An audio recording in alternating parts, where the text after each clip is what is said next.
বন্ধুরা, কেমন আছো তোমরা? আশা করি সৃষ্টিকর্তার কৃপায় সবাই ভালো আছো। আমার নাম তন্বী। আজ তোমাদের সাথে আমার জীবনের এমন এক অধ্যায়ের গল্প ভাগ করে নিতে এসেছি, যা মেঘে ঢাকা দিনের মতোই রহস্যময় আর বৃষ্টির ফোঁটার মতো স্নিগ্ধ।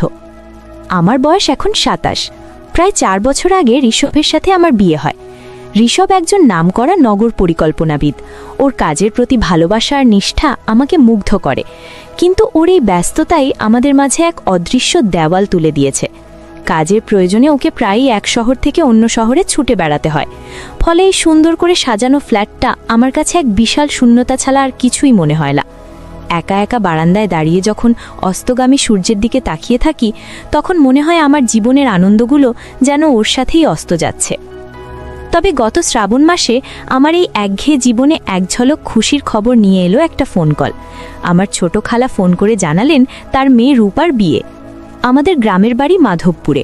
খবরটা শোনার সাথে সাথে আমার মনটা যেন শৈশবে ফিরে গেল। মাধবপুরের সেই মাটির রাস্তা, শান বাঁধানো পুকুর ঘাট আর খেলার সাথীদের মুখগুলো একে একে চোখের সামনে ভেসে উঠল। আমি সাথে সাথেই রাজি হয়ে গেলাম। ভাবলাম এই সুযোগে কিছুদিন গ্রামের বাতাস আর একাকিত্ব থেকে মুক্তি পাওয়া যাবে। যাবার দিন যতই কাছে আসছিল, আমার উত্তেজনা ততই বাড়ছিল। ঋষভকে সব জানালাম। ও বরাবরের মতোই ফোনে বলল, তন্বী, তুমি তো জানো এই প্রকল্পটা আমার জন্য কতটা গুরুত্বপূর্ণ। এবারও তোমার সাথে যেতে পারলাম না, খুব খারাপ লাগছে।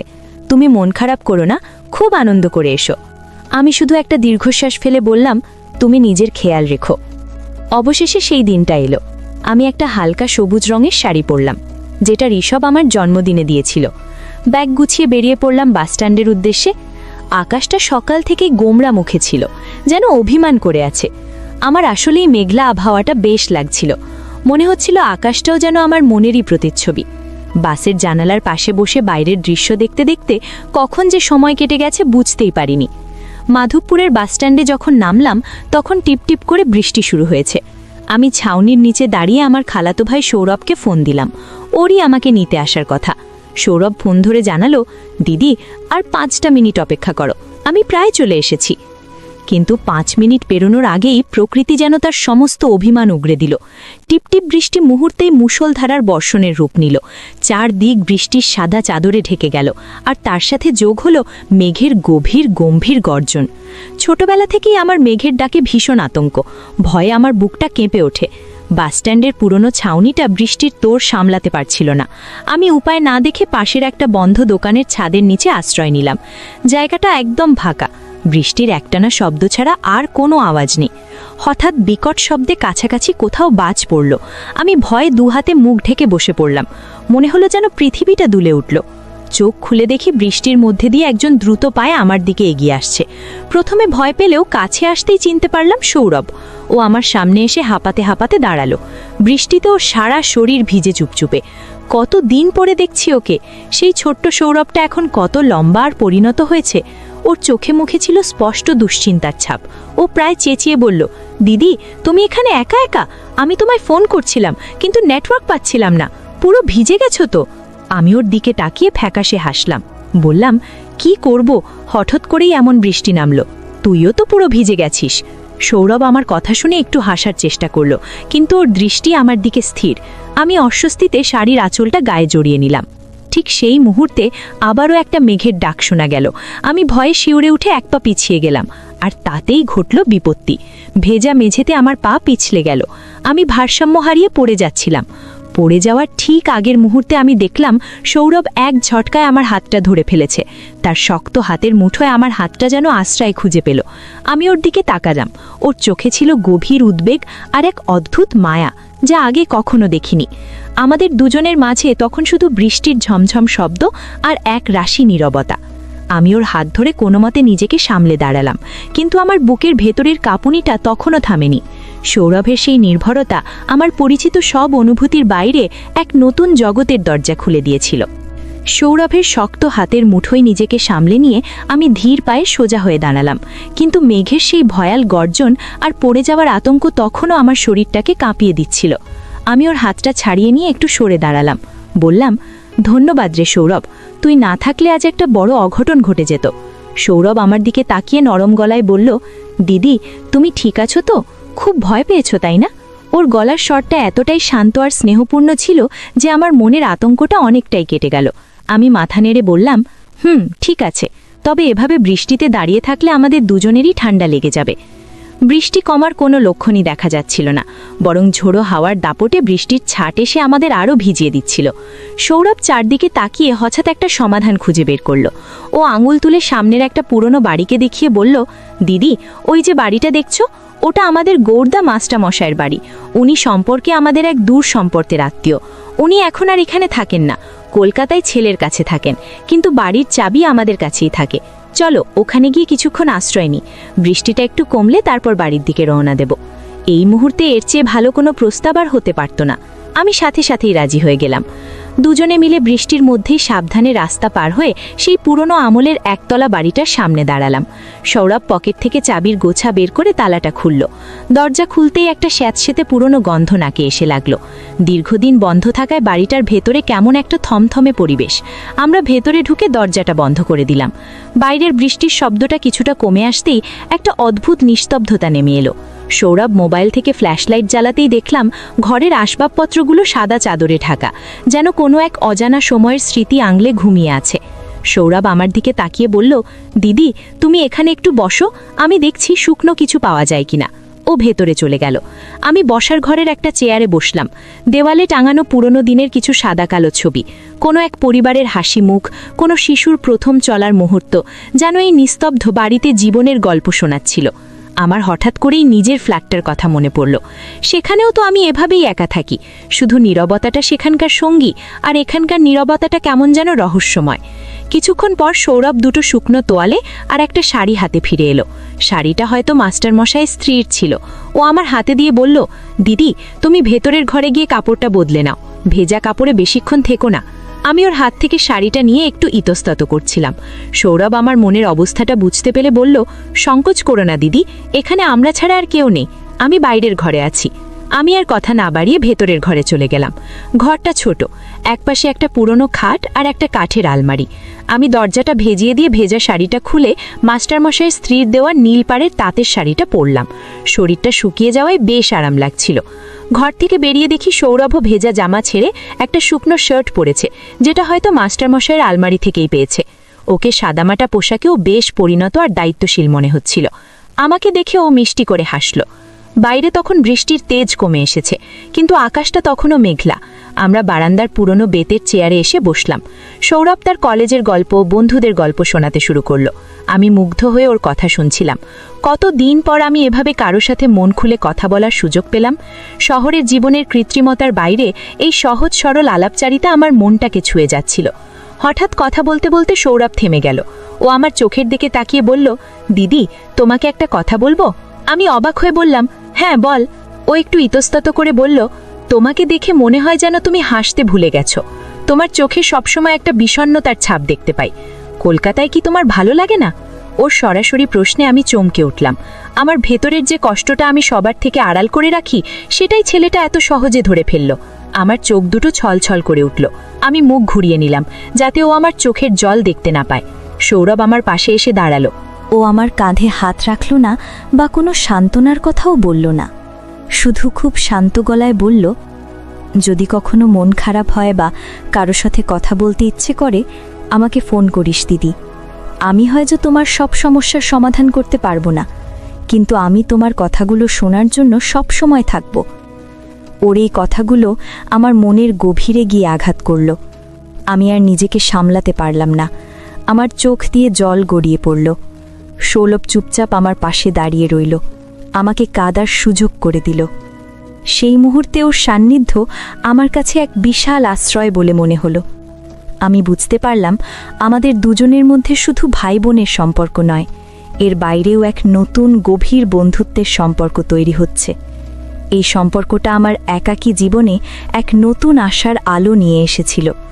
সৌরভের সেই শান্ত আর স্নেহপূর্ণ কথাগুলো আমার মনের ভেতরের সব জমানো কষ্টকে যেন গলিয়ে দিয়েছিল। আমি মুখ ঘুরিয়ে আঁচল দিয়ে চোখ মুছলাম, নিজেকে সামলে নিয়ে ওর দিকে তাকিয়ে একটা ম্লান হাসি দিয়ে বললাম, তেমন কিছু না রে, আসলে অনেক দিন পর তোদের কাছে এসে, গ্রামের এই পরিবেশে এসে মনটা একটু আবেগপ্রবণ হয়ে পড়েছে। আমি জানি আমার এই দুর্বল অজুহাতটা সৌরভ ঠিকই বুঝতে পেরেছিল, কিন্তু ও আর কোনো প্রশ্ন করে আমাকে অস্বস্তিতে ফেলল না, বরং প্রসঙ্গটা ঘুরিয়ে দিয়ে বলল, অনেকক্ষণ তো হলো, বৃষ্টিটাও ধরে এসেছে, চল এবার বাড়ির দিকে যাওয়া যাক, মা এতক্ষণে হয়তো চিন্তা করতে শুরু করে দিয়েছে। আমি মাথা নেড়ে সম্মতি জানালাম। আমরা দুজনে মিলে গৌরদা মাস্টারের বাড়িটা আবার আগের মতো গুছিয়ে তালা দিয়ে বেরিয়ে পড়লাম। সৌরভ বাইক স্টার্ট দিতেই আমি ওর পেছনে গিয়ে বসলাম। ভেজা রাস্তা, গাছের পাতার উপর জমে থাকা রূপলি জলের ফোঁটা আর মাটির সোঁদা গন্ধে চারপাশের পরিবেশটা কেমন স্বপ্নময় লাগছিল। আমি আকাশের দিকে তাকালাম। মেঘের ফাঁক দিয়ে এক চিলতে সোনালি রোদ উকি দিচ্ছিল, যেন আমার মনের মেঘটাও একটু একটু করে সরতে শুরু করেছে। খালাবাড়ি পৌঁছতেই সবাই আমাদের দেখে নিঃশ্বাস ফেলে বাঁচল। খালা আমাকে জড়িয়ে ধরে বললেন, কিরে, তোরা কোথায় ছিলিস? ফোনও করছিস না? আমরা তো ভেবেই অস্থির। সৌরভ সবটা খুলে বলতেই খালা ওকে বকাবকি শুরু করলেন। এমন দুর্যোগের দিনে ছাতা না নিয়ে কেউ বেরোয়? যদি মেয়েটার কিছু হয়ে যেত?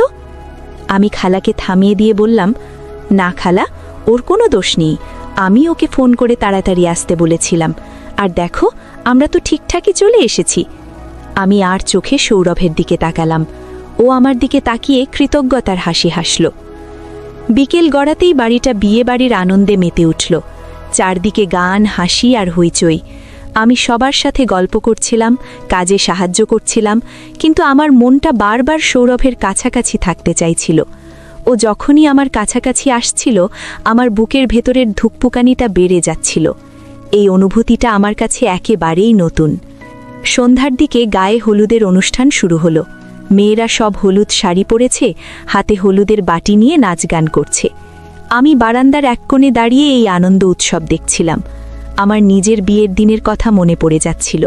সেদিনও এমন আনন্দ হয়েছিল, কিন্তু আমার পাশে ঋষভ ছিল না।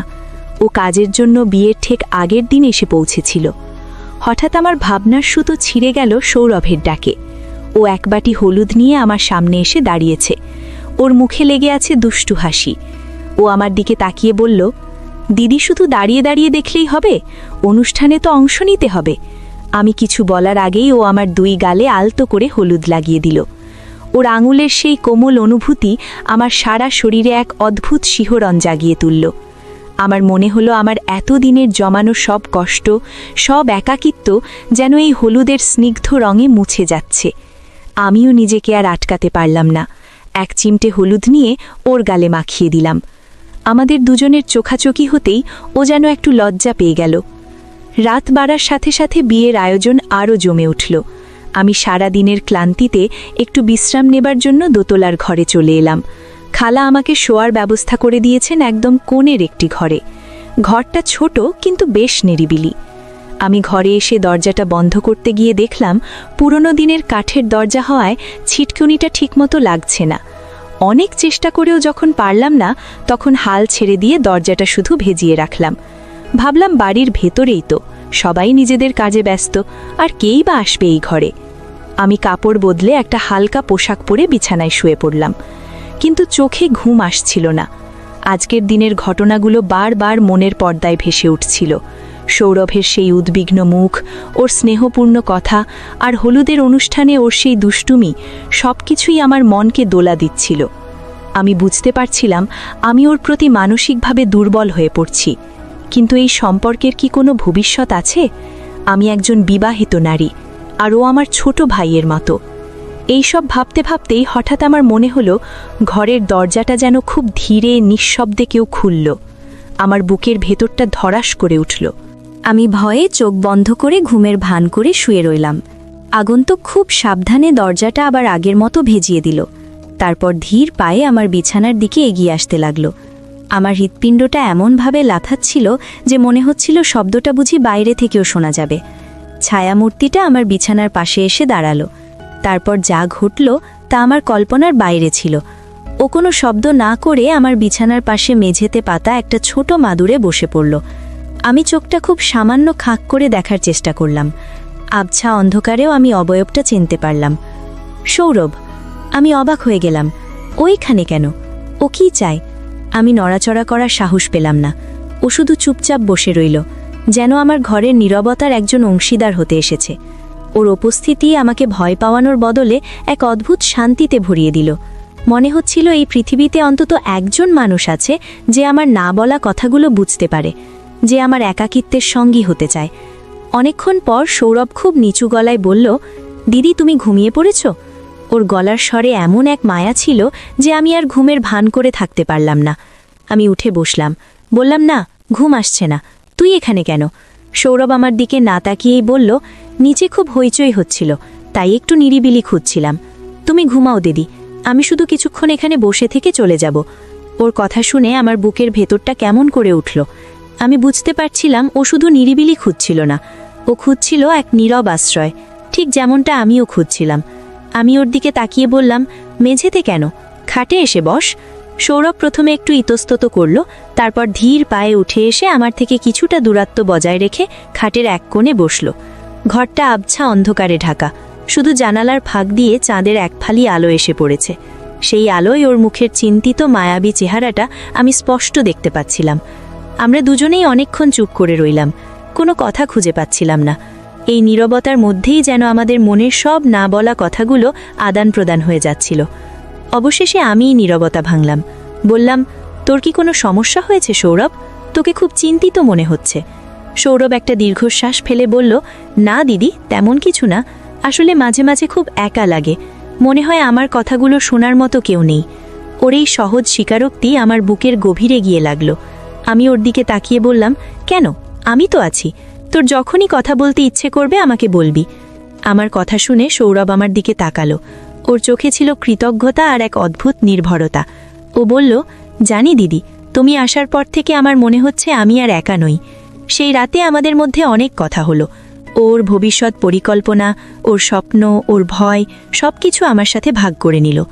আমিও আমার শহরের জীবনের একাকিত্ব, আমার না পাওয়াগুলো ওর কাছে উজাড় করে দিলাম। আমরা দুজনেই যেন একে অপরের কাছে নিজেদের মনের গোপন দরজাটা খুলে দিয়েছিলাম। এই আলাপচারিতায় কোনো ভুল ছিল না, ছিল শুধু দুটো একাকী মনের একে অপরকে খুঁজে পাওয়ার শান্তি। কথা বলতে বলতে কখন যে রাত পেরিয়ে ভোর হয়ে গেল আমরা টেরও পেলাম না। পাখির কলকাকড়িতে আমাদের ঘোর কাটল। সৌরভ জানালার দিকে তাকিয়ে বলল, ভোর হয়ে গেছে দিদি, আমাকে এখন যেতে হবে, কেউ দেখে ফেললে।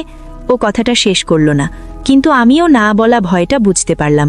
আমি মাথা নেড়ে সম্মতি জানালাম। ও ধীর পায়ে দরজা খুলে বেরিয়ে গেল। ও চলে যাওয়ার পর ঘরটা আবার আগের মতো শূন্য হয়ে গেল, কিন্তু আমার মনটা আর শূন্য ছিল না। আমি বুঝতে পারলাম এই কয়েকটা দিনে আমি এমন এক সম্পর্কের সন্ধান পেয়েছি যার কোনো নাম নেই, কিন্তু গভীরতা অনেক। পরের দিন রূপার বিদায়ের পালা। কান্নাকাটি আর আবেগের মধ্যে দিয়ে অনুষ্ঠান শেষ হলো। আমারও এবার ফিরে যাওয়ার সময়। আমি সবার কাছ থেকে বিদায় নিয়ে যখন বের হচ্ছি তখন সৌরভ আমার কাছে এসে দাঁড়ালো। ওর হাতে একটা ছোট প্যাকেট। ও আমার হাতে দিয়ে বলল, দিদি, এটা তোমার জন্য, মাধবপুরের স্মৃতি। আমি প্যাকেটটা খুললাম। ভেতরে মাটির তৈরি একজোড়া খুব সুন্দর পাখি। আমি ওর দিকে তাকিয়ে হাসলাম, বললাম, খুব সুন্দর, আমি এটা খুব যত্ন করে রাখব। বাস স্ট্যান্ডে আমাকে তুলে দেওয়ার জন্য সৌরভ সাথে এলো।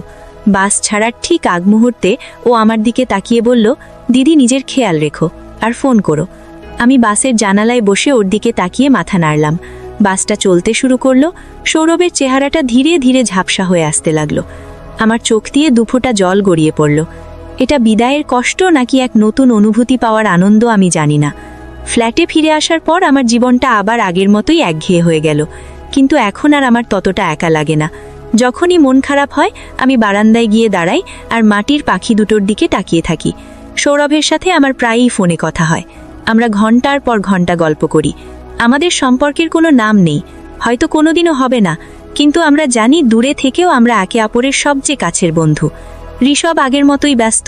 ও হয়তো কোনোদিনও জানতে পারবে না ওর অবহেলায় তৈরি হওয়া শূন্যস্থানটা পূরণ করার জন্য আমার জীবনে এক নতুন বন্ধুর আগমন হয়েছে। এই সম্পর্কটা হয়তো সমাজের চোখে ঠিক নয়, কিন্তু আমার কাছে এটা এক টুকরো বিশুদ্ধ অক্সিজেন যা আমাকে এই নিঃসঙ্গ জীবনে বেঁচে থাকার প্রেরণা যোগায়। জীবনের কিছু গল্প হয়তো এভাবেই অসম্পূর্ণ থেকে যায়, কিন্তু তার রেশ আজীবন রয়ে যায়। ঠিক যেমন মাধবপুরের সেই মেঘলা দিনের স্মৃতি আমার মনে চিরকাল থেকে যাবে। তো বন্ধুরা, আজকে এই পর্যন্তই। গল্পটি যদি আপনাদের ভালো